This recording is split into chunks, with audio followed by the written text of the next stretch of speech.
É Deus quem opera em vós tanto querer como efetuar, segundo a sua boa vontade. Filipenses capítulo 2, versículo 13. No que diz respeito à natureza e ao poder da vontade do homem caído, prevalece hoje a maior confusão, e os pontos de vista mais errôneos são sustentados até mesmo por muitos dos filhos de Deus.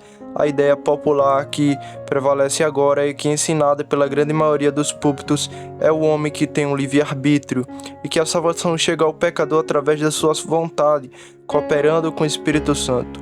Negar o livre-arbítrio do homem, isto é, o seu poder de escolher o que é bom, a sua capacidade inata de aceitar a Cristo, é colocar alguém em desfavor imediato, mesmo diante da maioria daqueles que professam ser ortodoxos. E, no entanto, as Escrituras dizem enfaticamente: não depende de quem quer nem de quem corre, mas de Deus que se compadece.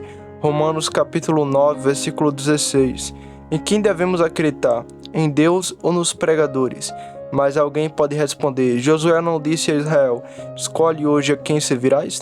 Sim, ele fez, mas por que não completar a frase?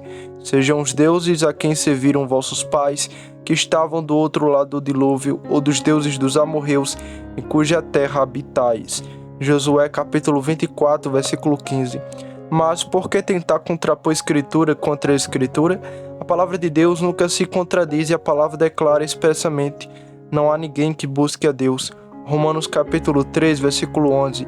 Cristo não disse aos homens de sua época: não quereis vir a mim para ter vida.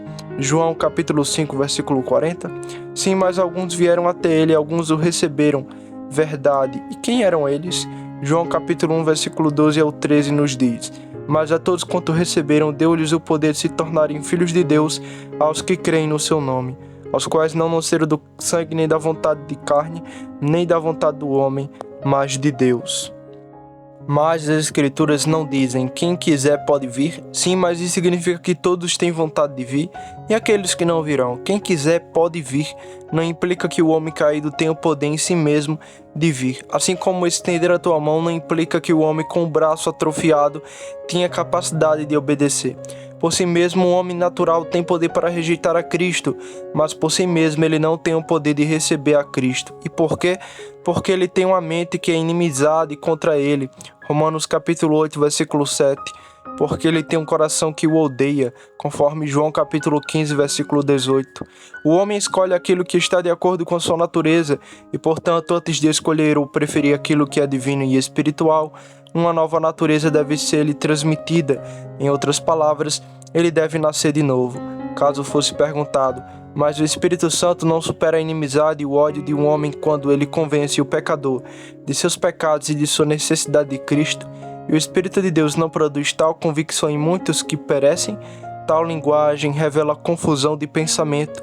Se a inimizade de tal homem fosse realmente vencida, então ele prontamente se voltaria para Cristo.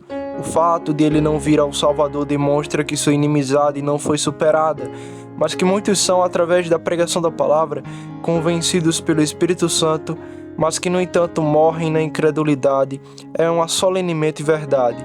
No entanto, é um fato que não deve ser perdido de vista, que o Espírito Santo faz algo mais em cada um dos eleitos de Deus do que nos não eleitos. Ele opera neles tanto querer como efetuar, segundo a sua boa vontade de Deus.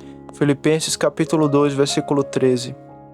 Em resposta ao que dissemos acima, os arminianos responderiam: não, a obra de convicção do Espírito é a mesma tanto nos convertidos como nos não convertidos. O que distingue uma classe da outra é que a primeira cedeu aos seus esforços, enquanto a última lhe resiste. Mas se este fosse o caso, então o cristão faria-se diferente, enquanto a Escritura atribui a diferença à graça discriminativa de Deus. 1 Coríntios capítulo 4, versículo 7. De novo, se fosse esse o caso, então o cristão teria motivos para se vangloriar e se gloriar por sua cooperação com o Espírito. Mas isso contradiria categoricamente Efésios 2, versículo 8. Porque pela graça sois salvos por meio da fé. Isso não vem de vós, é dom de Deus. Apelemos à experiência real do leitor cristão. Não houve um tempo que a lembrança disso leve cada um de nós ao pó. Em que você não estava disposto a vir a Cristo? Houve, desde então você veio até Ele. Você está agora preparado para dar-lhe toda a glória por esse Salmo 115, verso 1. Você não a toda glória, você não reconhece que veio a Cristo porque o Espírito Santo trouxe da má vontade para a boa vontade? Você faz. Então não é também um fato evidente que o Espírito Santo não fez em muitos outros o que fez em você? Admitindo que muitos outros ouviram o Evangelho, demonstraram sua necessidade de Cristo. Ainda assim, eles ainda não estão dispostos a ir até Ele. Assim, Ele operou mais em você do que neles. Você responde: mesmo assim, lembro-me bem do momento em que a grande questão me foi apresentada, e minha consciência testifica que minha vontade agiu e que cedi às reivindicações de Cristo sobre mim. E bem verdade, mas antes de você ceder, o Espírito Santo venceu a inimizade nativa de sua mente contra Deus, e essa inimizade ele não supera de forma alguma. Deveria ser dito, isso é porque eles não estão dispostos a que sua inimizade seja superada. Ninguém está aqui disposto até que ele tenha exercido todo o seu poderoso poder e realizado um milagre de graça no coração. Mas perguntemos agora, qual é a vontade humana? É um agente autodeterminado ou é por sua vez determinado por outra coisa? É soberano ou servo? A vontade é superior a todas as outras faculdades do nosso ser, de modo a governá-las, ou é guiada pelos seus impulsos e sujeita ao seu prazer? A vontade governa a mente ou a mente controla a vontade? A vontade é livre para fazer o que bem entende ou está sobre a necessidade de prestar obediência a algo fora de si mesmo? Será que a vontade está separada das outras grandes faculdades ou poderes da alma? Um homem dentro de um homem que pode reverter o homem e voar contra o homem e dividi-lo em segmentos, como uma cobra de vidro se quebra em pedaços? Ou a vontade está conectada com as outras faculdades, como a causa da serpente está com o seu corpo? Está novamente com sua cabeça, de modo que para onde vai a cabeça, toda criatura vai, e como um homem pensa em seu coração, ele também é? Primeiro o pensamento, depois o coração, e depois haja.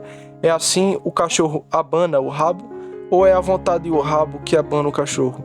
A vontade é a primeira e principal coisa no homem, ou é a última coisa a ser mantida subordinada e em seu lugar abaixo das outras faculdades? E a verdadeira filosofia da ação moral em seu processo é aquela de Gênesis capítulo 13, versículo 6. E quando a mulher viu que a árvore era boa para a comida, a percepção sensorial e inteligência, e uma árvore desejável, que são as afeições, ela tomou e comeu, que é o seu testamento. Estas são questões de mais do que interesse acadêmico, elas são de importância prática. Acreditamos que não vamos longe demais quando afirmamos que a resposta dada a estas questões é um teste fundamental de solidez doutrinária. Primeiro, a natureza da vontade humana. Qual é a vontade? Respondemos que a vontade é a faculdade de escolha, a causa imediata de toda ação. A escolha implica necessariamente a recusa de uma coisa e a aceitação de outra. O positivo e o negativo devem estar presentes na mente antes que possa haver qualquer escolha. Em todo ato da vontade há uma preferência, o desejo de uma coisa em vez de outra. Onde não há preferência, mas sim completa indiferença, não há volição. Querer é escolher, e escolher é decidir entre duas ou mais alternativas. Mas há algo que influencia a escolha, algo que determina a decisão. Portanto, ele não pode ser soberano porque é servo desse algo. A vontade não pode ser ao mesmo tempo soberana e serva. Não pode ser a causa e efeito ao mesmo tempo. A vontade não é causa altiva, porque, como dissemos, algo a faz escolher. Portanto, esse algo deve ser o agente causador. A própria escolha é afetada por certas considerações. É determinada por várias influências exercidas sobre o próprio indivíduo. Portanto, a volição é o efeito dessas considerações e influências. E se for o efeito, deve ser seu servo. E se a vontade é serva deles, então não é soberana. E se a vontade não é soberana, certamente não podemos predicar a liberdade absoluta dela. Os atos da vontade não podem acontecer por si mesmo.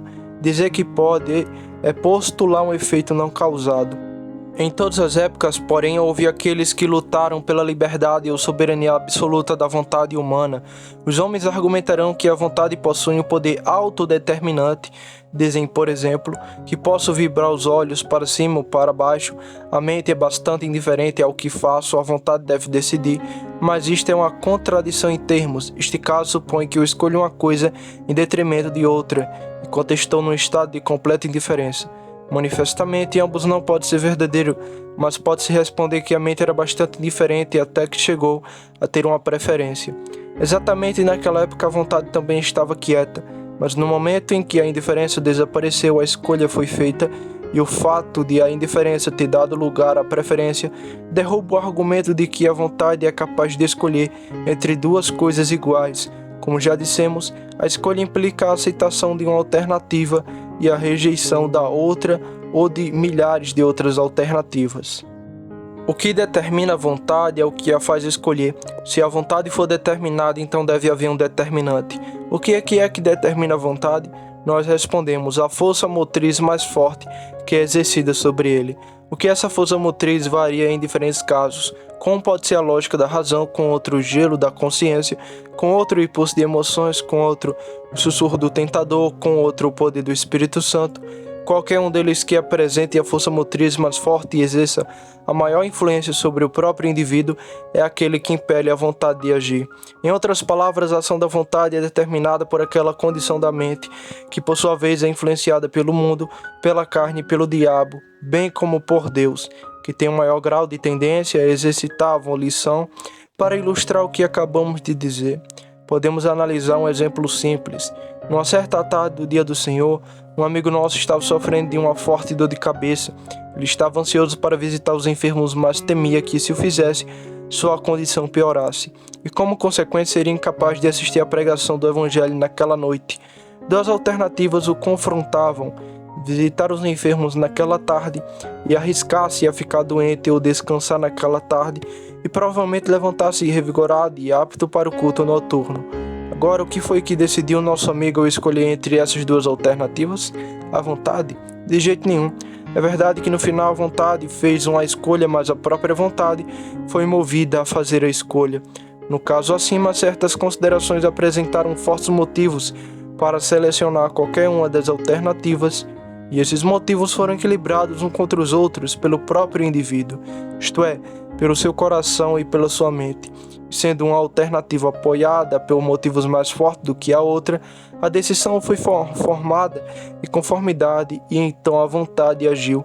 Por um lado, nosso amigo sentia-se impelido pelo que ele foi levado como compaixão a fazê-lo, e assim um forte motivo foi apresentado à sua mente. Por outro lado, o seu julgamento lembrou-lhe que ele próprio não se sentia bem, que precisava urgentemente de descansar, que se visitasse os doentes a sua própria condição provavelmente pioraria.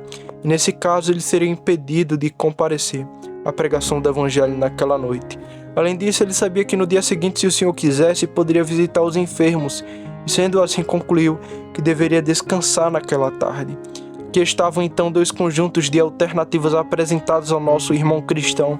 De um lado estava um senso de dever mais sua própria simpatia, do outro lado estava um senso de sua própria necessidade, mas uma recuperação e preocupação real pela glória de Deus, pois ele sentia que ele deveria assistir à pregação do Evangelho naquela noite. Este último prevaleceu. As considerações espirituais superaram seu senso de dever. Tendo tomado sua decisão, o testamento agiu de acordo com que ele retirou-se para descansar. Uma análise do caso acima mostra que a mente ou faculdade de raciocínio era dirigida por considerações espirituais, e a mente regulava e controlava a vontade. Por isso dizemos que se a vontade for controlada, ela não é soberana nem livre, mas é serva da mente. Somente quando vemos a verdadeira natureza da liberdade e marcamos que a vontade está sujeita aos motivos que lhe são impostos, é que somos capazes de discernir que não há conflito entre duas declarações das Escrituras que dizem respeito ao nosso bendito Senhor. Em Mateus capítulo 4, versículo 1, lemos: Então Jesus foi levado ao Espírito Santo ao deserto para ser tentado pelo diabo. Mas em Marcos capítulo 1, verso 12 ao 13, somos informados: E imediatamente o Espírito o levou ao deserto, e esteve ali no deserto 40 dias, tentado por Satanás. Totalmente impossível harmonizar essas duas afirmações pela concepção arminiana da vontade, mas realmente não há dificuldade. O fato de Cristo ter sido impulsionado implica que foi por um motivo forçado, um impulso poderoso que não deveria ser resistido ou recusado. O fato de ele ter sido conduzido denota sua liberdade de ir. Juntando os dois, aprendemos que ele foi motivado com a condescendência voluntária a isso. Assim, Existe a liberdade da vontade do homem e a eficácia vitoriosa da graça de Deus unidas. Um pecador pode ser atraído e ainda assim vir a Cristo. A atração apresentando-lhes um motivo irresistível, a vinda, significando a resposta de sua vontade, como Cristo foi conduzido pelo Espírito ao deserto. A filosofia humana insiste que é a vontade que governa o homem, mas a palavra de Deus ensina que é o coração o centro dominante do nosso ser. Muitos textos podem ser citados para comprovar isso. Guarde teu coração com toda diligência, porque ele procedem as questões da vida. Provérbios capítulo 4, versículo 23. Porque do interior do coração dos homens procedem os maus pensamentos, os adultérios, as fornicações e os homicídios. Marcos capítulo 7, versículo 21. Aqui nosso Senhor rastreia esses atos pecaminosos até sua fonte e declara que sua fonte é o coração e não a vontade.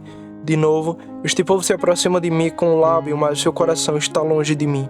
Mateus capítulo 15, versículo 8. Se fossem necessárias mais provas, poderíamos chamar a atenção para o fato de que a palavra coração é encontrada na Bíblia com mais de 3 vezes mais frequência do que a vontade, embora quase metade das referências a esta última se refira à vontade de Deus. Quando afirmamos que é o coração e não a vontade que governa o homem, não estamos apenas nos esforçando pelas palavras, mas insistindo numa decisão que é de vital importância. Aqui está o indivíduo diante do qual são colocadas 2 alternativas. Qual ele escolherá? Nós respondemos aquele que é mais agradável para si mesmo, ou seja, o seu coração, o âmago mais íntimo do seu ser. Diante do pecador é apresentado uma vida de virtude e piedade e uma vida de indulgência pecaminosa. Qual ele seguirá? Esta última. Por quê? Porque esta é a escolha dele. Mas isso prova que a vontade é soberana? De maneira nenhuma. Volte do efeito para a causa. Por que o pecador escolhe uma vida de indulgência pecaminosa? Porque ele prefere isso. E ele prefere apesar de todos os argumentos em contrário, embora é claro que ele não desfruta dos efeitos de tal virtude. E por que ele prefere isso? Porque seu coração é pecaminoso. As mesmas alternativas da mesma maneira confrontam um cristão e ele escolhe e se esforça por uma vida de piedade e virtude. Por quê? Porque Deus lhe deu um novo coração ou natureza. Por isso dizemos que não é a vontade que torna o pecador impermeável a todos os apelos para abandonar o seu caminho. Mas o seu coração corrupto e mau, ele não virá a Cristo, porque não quer. E não quer porque seu coração o odeia e ama o pecado. Veja Jeremias capítulo 17, versículo 9. Ao definir a vontade, dizemos acima que a vontade é a faculdade de escolha, a causa imediata de toda ação. Dizemos que é a causa imediata, pois a vontade não é a causa primária de qualquer ação, assim como a mão não é. Assim como a mão é controlada pelos músculos e nervos do braço e o braço pelo cérebro, portanto a vontade é a serva da mente, e a mente, por sua vez, é afetada por várias influências e motivos que são exercidos sobre ela. Mas pode-se perguntar, as Escrituras não apelam à vontade do homem? Não está escrito, e quem quiser tome de graça da água da vida. Apocalipse capítulo 22, versículo 17. E nosso Senhor Jesus não disse, não quereis vir a mim para ter vida? Nós respondemos, o apelo da Escritura nem sempre é feito à vontade do homem. Outras de suas faculdades também são abordadas. Por exemplo, quem tem ouvidos para ouvir, ouça. Ouça, sua alma viverá. Olhem para mim, sejam salvos. Crente, Jesus será salvo. Vinde agora e raciocinemos juntos com o coração. O homem crê para a justiça. E etc.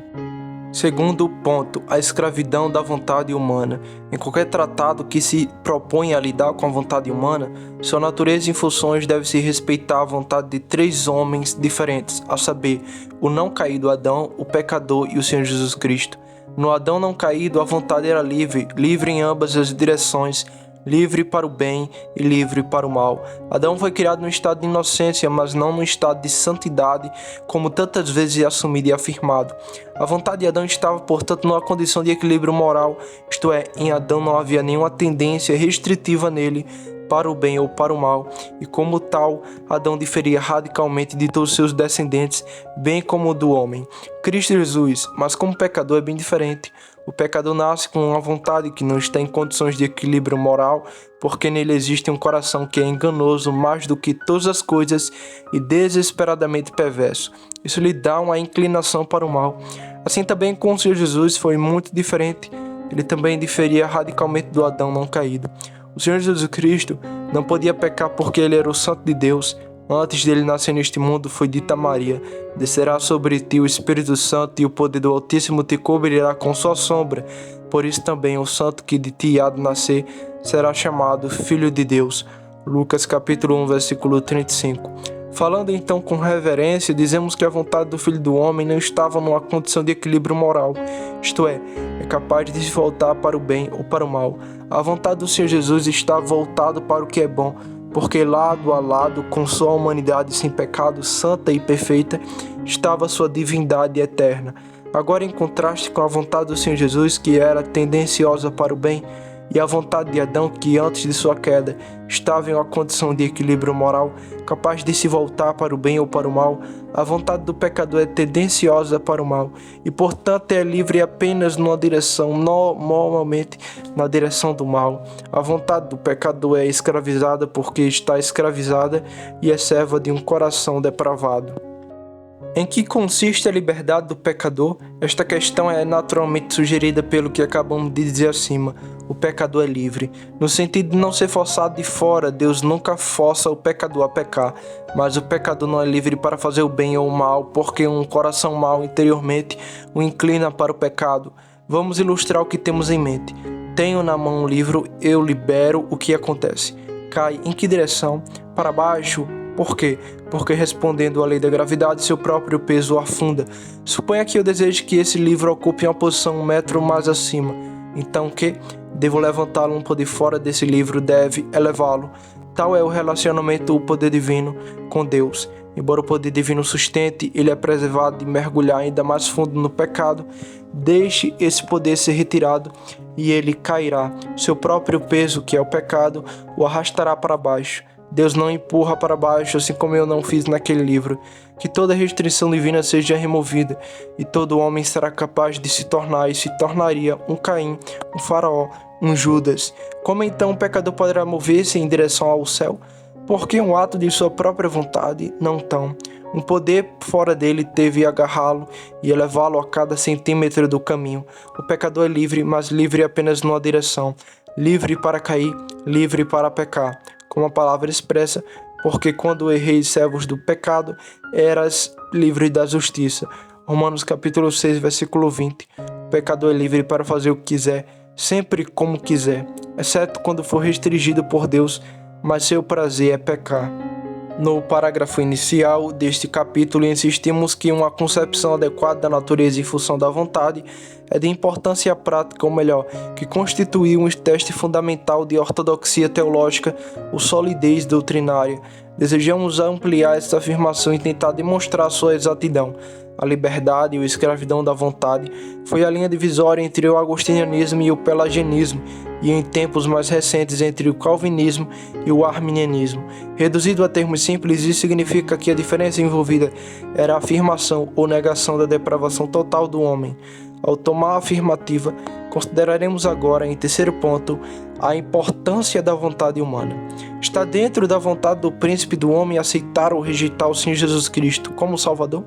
Admitindo que o Evangelho seja pregado ao pecador, que o Espírito Santo o convença de sua condição perdida, estará em última análise dentro do poder de sua própria vontade resistir ou entregar-se a Deus? A resposta a esta pergunta define a nossa concepção da depravação humana, que o homem é uma criatura caída, todos os cristãos professos admitirão. Mas o que muitos deles querem dizer com caído é muitas vezes difícil de determinar. A impressão geral parece ser a de que o homem agora mortal, que já não se encontra na condição em que caiu das mãos do seu Criador, que está sujeito a doenças, que herda tendências malignas, mas se ele empregasse os poderes da melhor maneira possível, de alguma forma ele será finalmente feliz. Oh, quão longe da triste verdade! Enfermidades, doenças, até mesmo a morte corporal são apenas insignificantes em comparação com os efeitos morais e espirituais da queda. Somente consultando as Sagradas Escrituras é que podemos obter alguma concepção da extensão dessa terrível calamidade. Quando dizemos que o homem é totalmente depravado, queremos dizer que a entrada do pecado na constituição humana afetou todas as partes e faculdades do seu ser. A depravação total significa que o homem é, de espírito, alma e corpo, escravo do pecado e cativo do diabo, andando segundo o príncipe das trevas e potestade do ar, o espírito que agora opera nos filhos da desobediência. Efésios 2, verso 2. Esta afirmação não deveria necessitar de discussão, é um fato comum da experiência humana. O homem é incapaz de realizar suas próprias aspirações e materializar os seus próprios ideais. Ele não pode fazer as coisas que faria. Há uma incapacidade moral que o paralisa. Esta é uma prova positiva de que ele não é um homem livre, mas sim um escravo do pecado e de Satanás. Vós sois de vosso pai o diabo, e as concupiscências dos vossos pais fareis. João 8,44. O pecado é mais do que um ato ou uma série de atos, é um estado ou condição. É aquilo que está por trás e produz os atos. O pecado penetrou e permeou toda a constituição do homem, cegou o entendimento e corrompeu o coração, e alienou a mente de Deus. E a vontade não escapou, a vontade está sob o domínio do pecado e de Satanás. Portanto, a vontade não é livre. Em suma, as afeições amam como fazem e a vontade escolhe como faz, por causa do estado do coração. E porque o coração é enganoso mais do que todas as coisas e desesperadamente perverso, não há ninguém que busque a Deus. Romanos capítulo 13, versículo 11. Repetimos nossa pergunta. Está dentro do poder da vontade do pecador entregar-se a Deus? Vamos tentar uma resposta perguntando a várias outras pessoas. Pode algo subir acima do seu próprio nível, por si mesmo? Pode algo limpo sair de algo impuro? Poderá a vontade reverter toda a tendência e tensão da natureza humana? Pode aquilo que está sob o domínio do pecado originar aquilo que é puro e santo? Manifestamente não. Se alguma vez a vontade de uma criatura caída e depravada for mover-se em direção a Deus, um poder divino deve ser exercido sobre ela, o que superará as influências do pecado que a puxam na direção contrária. Esta é apenas outra maneira de dizer: ninguém pode vir a mim se o Pai que me enviou não o trouxer. João capítulo 6, versículo 44. Em outras palavras, o povo de Deus deve estar disposto no dia de seu poder. Salmo 110, verso 3. Como disse o Senhor Derby, se Cristo veio para salvar o que está perdido, o livre-arbítrio não tem lugar. Não que Deus impeça os homens de receberem a Cristo, longe disso, mas mesmo quando Deus usa todos os incentivos possíveis, tudo o que é capaz de exercer influência no coração do homem, isso apenas serve para mostrar que o homem não aceitará nada disso, que tão corrupto é o seu coração e assim decidiu a sua vontade de não se submeter a Deus, e por mais que seja o diabo quem encoraje a pecar, que nada pode induzi-lo a receber o Senhor e abandonar o pecado. Se as palavras liberdade do homem significam que ninguém o força a rejeitar o Senhor, esta liberdade existe plenamente. Mas se for dito que devido ao domínio do pecado, do qual ele é escravo e que voluntariamente ele não pode escapar de sua condição e fazer a escolha do bem, mesmo reconhecendo o que é bom e aprovando isso, então ele não tem liberdade alguma. Ele não está sujeito à lei, nem pode estar. Portanto, aqueles que estão na carne não podem agradar a Deus. A vontade não é soberana, é um servo, porque influenciado e controlado pelas outras faculdades do ser do homem, o pecador não é um agente livre, porque é um escravo do pecado. Isso estava claramente implícito nas palavras de nosso Senhor. Se, pois, o Filho vos libertar, verdadeiramente sereis livres. João 8,36. O homem é um ser racional e, como tal, responsável perante Deus, mas afirmar que ele é um agente moral livre é negar que ele é totalmente depravado. Isto é, depravado na vontade como em tudo mais. Como a vontade do homem é governada por sua mente e seu coração, porque estes foram viciados e corrompidos pelo pecado, segue-se que se algum dia o homem quisesse voltar ou se mover na direção de Deus, o próprio Deus deve trabalhar nele tanto para a vontade e fazer segundo a sua boa vontade. Filipenses capítulo 2, versículo 13. A aleiardada liberdade do homem é na verdade a escravidão da corrupção. Ele serve a diversas concupiscências e prazeres. Disse um servo de Deus profundamente instruído: o homem é impotente quanto à sua vontade. Ele não tem vontade favorável. Acredita no livre-arbítrio, mas então é uma vontade livre apenas para agir de acordo com a natureza. Uma pomba não tem vontade de comer carniça. Um corvo não deseja comer o alimento limpo da pomba. Coloque a natureza da pomba no corvo e ele comerá a comida da pomba. Satanás não poderia ter a vontade de santidade. Falamos isso com reverência. Deus não poderia ter vontade para o mal. O pecador, em sua natureza pecaminosa, nunca poderia ter uma vontade segundo Deus. Para isso, ele deve nascer de novo. Isso é exatamente o que defendemos ao longo deste capítulo. A vontade é regulada pela natureza. Entre os decretos do Concílio de Trento em 1563, que é o padrão reverente do papado, encontramos o seguinte: se alguém afirmar que o livre-arbítrio do homem, ouvido e hesitado por Deus, não coopera ao consentir com Deus, o motor e hesitador, de modo a preparar e dispor-se para a obtenção da justificação, se além disso alguém disser que a vontade humana não pode recusar-se a obedecer, se assim o desejar, mas que é inativo e meramente passivo, que tal pessoa seja amaldiçoada. Se alguém afirma que desde a queda de Adão o livre-arbítrio do homem foi perdido e extinto, o que é uma coisa titular assim, um nome sem coisa e uma ficção introduzida por Satanás na igreja, que tal pessoa seja amaldiçoada. Assim, aqueles que hoje insistem no livre-arbítrio do homem natural acreditam precisamente no que Roma ensina sobre o assunto. Que os católicos romanos e os arminianos andam de mãos dadas pode ser visto em outros decretos emitidos pelo Concílio de Trento. Se alguém afirmar que um homem regenerado e justificado é obrigado a acreditar que ele está certamente no número dos eleitos, o que é certamente 1 Tessalonicenses 1, verso 4 ao 5, ensina claramente que tal seja amaldiçoado. Se alguém afirma com certeza positiva e absoluta que certamente terá o dom da perseverança até o fim, seja amaldiçoado. Para que qualquer pecador fosse salvo, 3 coisas eram indispensáveis. Deus Pai tinha que propor sua salvação, Deus Filho tinha que comprá-la e o Espírito Santo tinha que aplicá-la. Deus faz mais do que nos propôs. Se apenas nos convidasse, cada um de nós estaria perdido. Está notavelmente ilustrado no Antigo Testamento.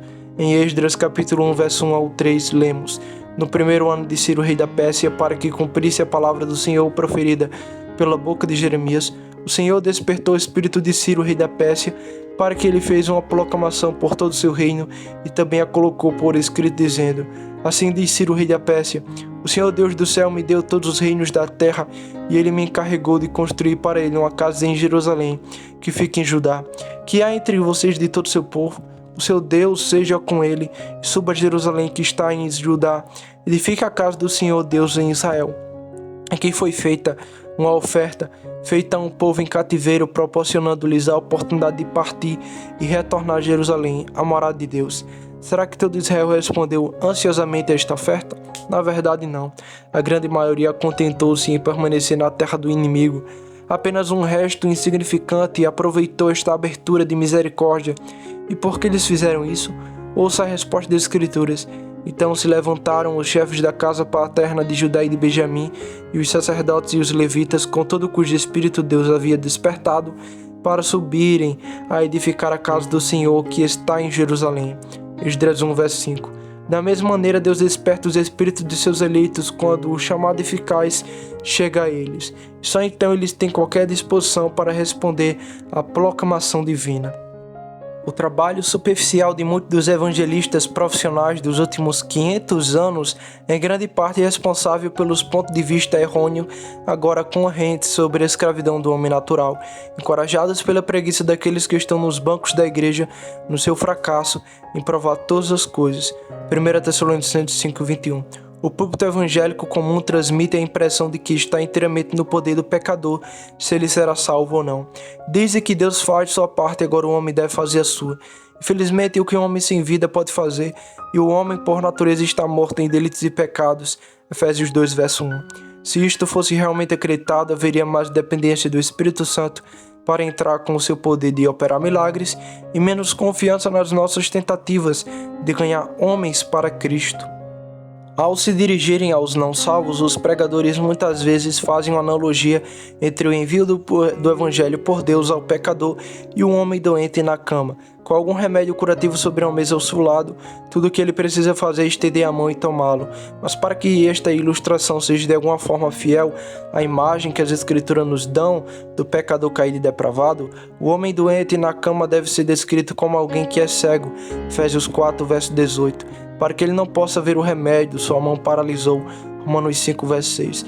De modo que ele é incapaz de alcançá-lo e seu coração não apenas será desprovido de toda confiança no remédio, mas também cheio de ódio contra o próprio médico, conforme João capítulo 15, versículo 18.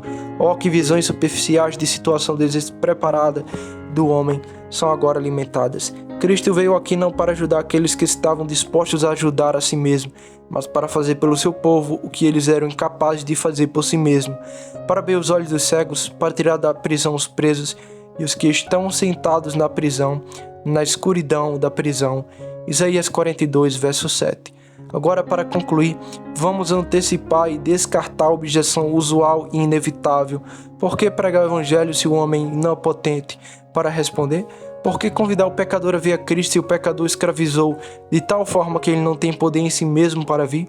Resposta: não pregamos o evangelho porque acreditamos que os homens são agentes morais e livres e, portanto, capazes de receber a Cristo, mas pregamos porque somos ordenados a fazê-lo. Marcos capítulo 16, versículo 15. E embora para aqueles que perecem seja tolice, ainda assim para nós que somos salvos é o poder de Deus. 1 Coríntios capítulo 1, versículo 18. A loucura de Deus é mais sábia que os homens, e a fraqueza de Deus é mais forte que os homens. 1 Coríntios capítulo 1, versículo 25. O pecador está morto em ofensas e pecados. Efésios capítulo 2, versículo 1.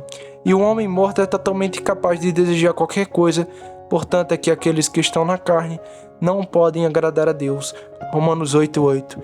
Para a sabedoria carnal, parece o cúmulo da loucura pregar o evangelho àqueles que estão mortos, e portanto fora do alcance de fazer qualquer coisa por si mesmo. Sim, mas os caminhos de Deus são diferentes dos nossos. Agrada a Deus pela loucura da pregação salvar os que creem. 1 Coríntios capítulo 1, versículo 21. O homem pode considerar loucura profetizar para ossos mortos e dizer-lhes: ossos secos, ouvi a palavra do Senhor. Ezequiel capítulo 2, versículo 10. Mas então é a palavra do Senhor, e as palavras que ele fala são espírito e são vida. João 6,63. Homens sábios que estavam perto do túmulo de Lázaro à noite declararam ser uma evidência de insanidade quando o Senhor se dirigiu a um homem morto com as palavras: Lázaro, sai. Mas aquele que assim falou era e é ele mesmo, a ressurreição e a vida, e pela sua palavra até os mortos vivem. Saímos para pregar o evangelho então, não porque acreditamos que os pecadores têm dentro de si o poder de receber o Salvador que ele proclama, mas porque o próprio evangelho é o poder de Deus para a salvação de todo aquele que crê. Porque sabemos que todos quanto foram ordenados para a vida eterna. João 13:48. Acreditarão no tempo determinado por Deus, pois está escrito: teu povo estará disposto no dia do teu poder. Salmo 110, verso 3. O que apresentamos neste capítulo não é um produto do pensamento moderno, na verdade está em desacordo direto com ele. São aquelas das últimas gerações que se afastaram tanto dos ensinamentos de seus pais instruídos nas Escrituras. Nos 39 artigos da Igreja da Inglaterra lemos: a condição do homem após a queda de Adão é tal que ele não pode voltar a se preparar-se por sua própria força natural e boas obras para a fé e invocar a Deus. Portanto, não temos poder para fazer boas obras agradáveis e aceitáveis a Deus, sem que a graça de Deus por Cristo nos impeça, para que tenhamos boa vontade e trabalhe conosco quando tivermos essa boa vontade. Artigo 10. No Catecismo de Fé de Westminster, adotado pelos presbiterianos, temos o seguinte: a pecaminosidade daquele estado em que o homem caiu consiste na culpa do primeiro pecado de Adão, no costume daquela justiça em que ele foi criado e na corrupção de sua natureza, pelo que ele fica totalmente indisposto, incapacitado e colocado em oposição a tudo o que é espiritualmente bom e totalmente inclinado a todo mal, e isso continuamente. Resposta à pergunta 25.